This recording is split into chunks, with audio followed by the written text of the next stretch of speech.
नमस्कार, मेरा नाम प्राध्यापक PS कांबले, असिस्टेंट प्रोफेसर दूर शिक्षा केंद्र शिवाजी विश्वविद्यालय कोल्हापुर। आज हम BA भाग 1 और BCom भाग 1 अनिवार्य हिंदी के व्यावहारिक लेखन के अंतर्गत इकाई 3 सत्र 2 के अनुवाद विज्ञान स्वरूप प्रकार महत्व व उपयोगिता इस प्रकरण पर चर्चा कर रहे हैं। पिछले वीडियो से पहले वीडियो में हमने देखा कि अनुवाद का स्वरूप क्या है। दूसरे वीडियो में अनुवाद के प्रकार साहित्य के आधार पर हमने देखे, कथा अनुवाद, काव्यानुवाद, नाट्यानुवाद। आज के इस वीडियो में हम प्रयोजन के आधार पर अनुवाद के प्रकार इस पर चर्चा करेंगे। प्रयोजन के आधार पर अनुवाद के कौन से प्रकार है, तो ये देखिए।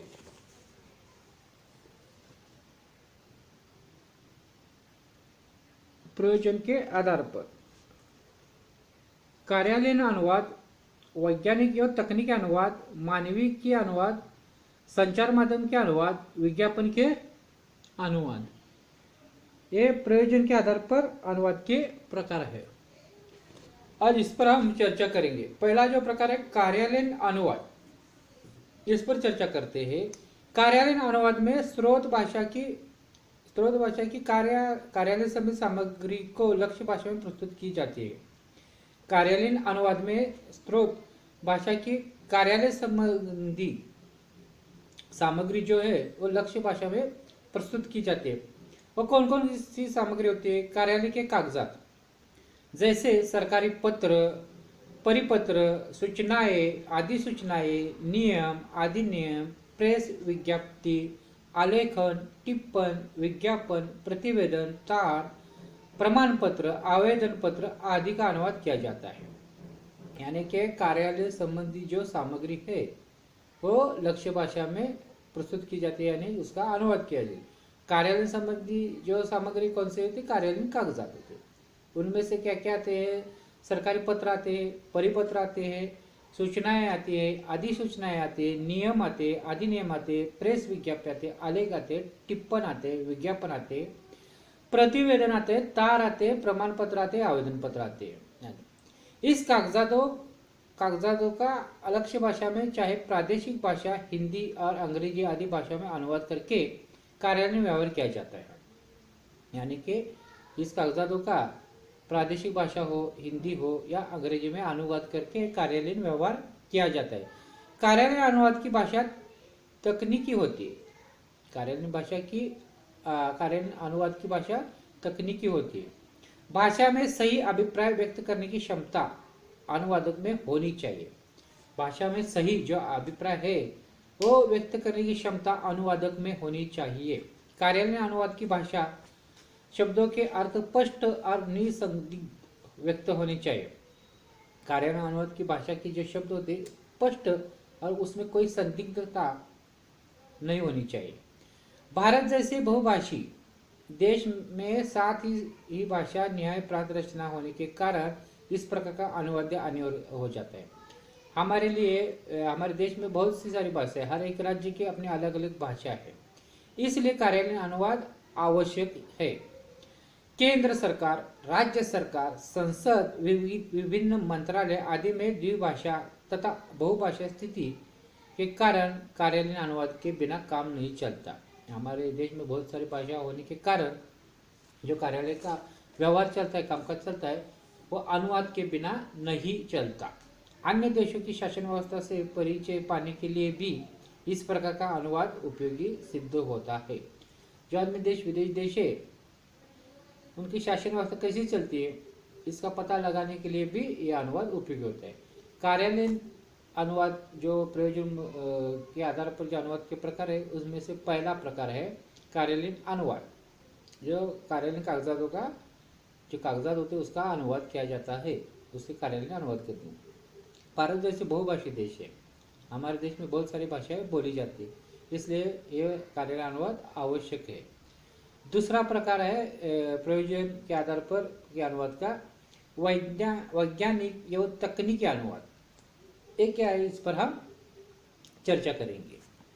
अनुवाद का यह भेद साहित्योत्तर अनुवाद के अंतर्गत आता है।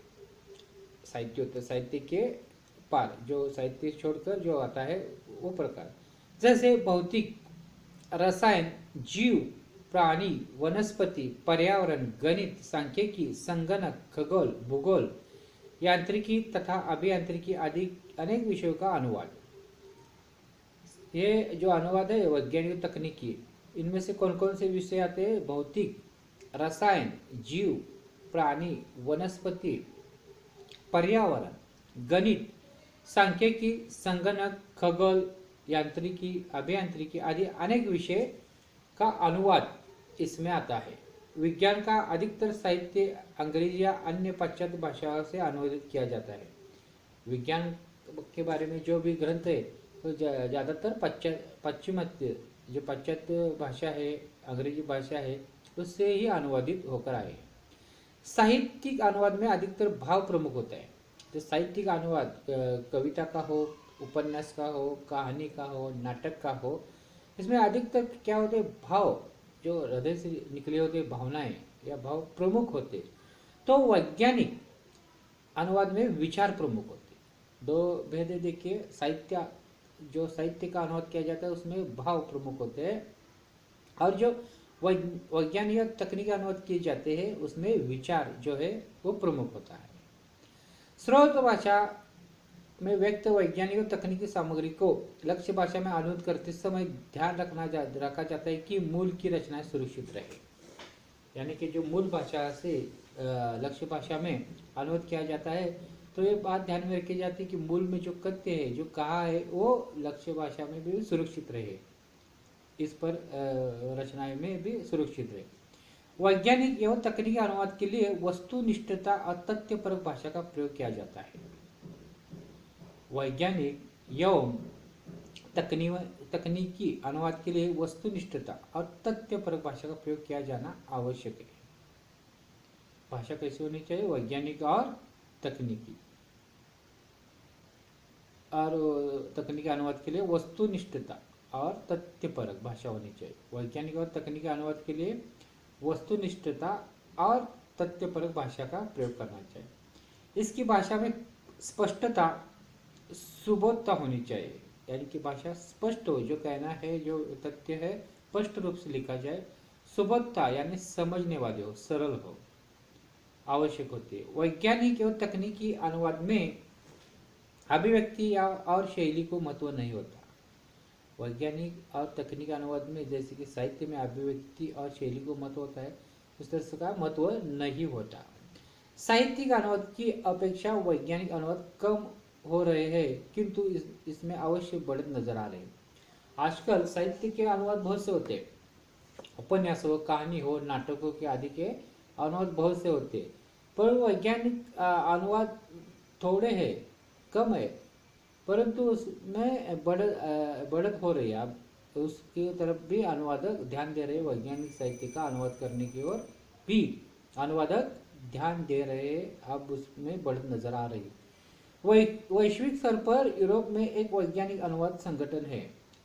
विश्व स्तर में यूरोप में एक वैज्ञानिक अनुवादक संगठन है। इस संगठनों के पास विशेषज्ञ अनुवादों की सूची रहती है तथा ये संगठन इस प्रकार के अनुवाद कार्य को बढ़ावा देने का कार्य करते हैं। वैश्विक विश्व के स्तर पर एक यूरोप में एक वैज्ञानिक अनुवादों का संगठन है। उनके यहाँ विद्वान विशेषज्ञ या अनुवादों की सूची यानी कि उनके नाम लिस्ट है, जो इस प्रकार के अनुवाद कार्य को बढ़ावा देने के कार्य करते हैं। जो भी पूरे विश्व में जो वैज्ञानिक अनुसंधान हो रहे जर्नल अंग्रेजी जर्नल में छपते हैं, वो अन्य भाषा में पहुंच जाए, अन्य देश की तरफ पहुंच जाए, अन्य देश की भाषा में वो अनुवाद हो, इसलिए जो वैश्विक स्तर के संगठन है वो प्रयास करते हैं। यानी वैज्ञानिक एवं तकनीकी अनुवाद, ये जो प्रयोजन के आधार पर जो अनुवाद के प्रकार है उसमें से दूसरा प्रकार है कार्यालय अनुवाद।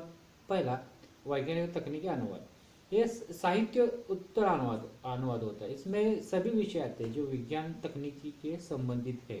कौन कौन के से विषय है? भौतिक शास्त्र, रसायन शास्त्र, प्राणी शास्त्र, वनस्पति शास्त्र, पर्यावरण, गणित, सांख्यिकी, संगणक, अभियांत्रिकी, अभियांत्रिकी के जो भी अनुवाद होते हैं वो विज्ञान और तकनीकी अनुवाद के अंतर्गत आते हैं। साहित्यिक अनुवाद में क्या होता है? भाव प्रमुख होता है। और इस अनुवाद में, वैज्ञानिक तकनीक अनुवाद में विचार प्रमुख होता है। इसकी जो भाषा होती है कैसे होती है, वस्तुनिष्ठता और तथ्यपरक भाषा का प्रयोग होता है। इसमें जो भी कहना है स्पष्ट, सरल और सुबोध हो, समझने वाली भाषा में कहा जाता है। वैश्विक स्तर पर भी इस वैज्ञानिक और तकनीक अनुवाद का प्रयास किया जा रहा है। उनके पास भी एक वैज्ञानिक विशेषज्ञ अनुवादों की लिस्ट है जो इस वैज्ञानिक तकनीक अनुवाद को बढ़ाने का प्रयास कर रही है। इस तरह से कार्यालय और वैज्ञानिक अनुवाद जो प्रयोजन के आधार पर प्रकार है, उनमें से दो जो प्रकार है उस पर हमने इस वीडियो में चर्चा की। आगे के इस वीडियो के भाग 2 में मानवीय की अनुवाद, संचार माध्यम के अनुवाद और विज्ञापन के अनुवाद, इस पर चर्चा करेंगे और ये इस प्रकरण यहाँ हम ठहरते। धन्यवाद।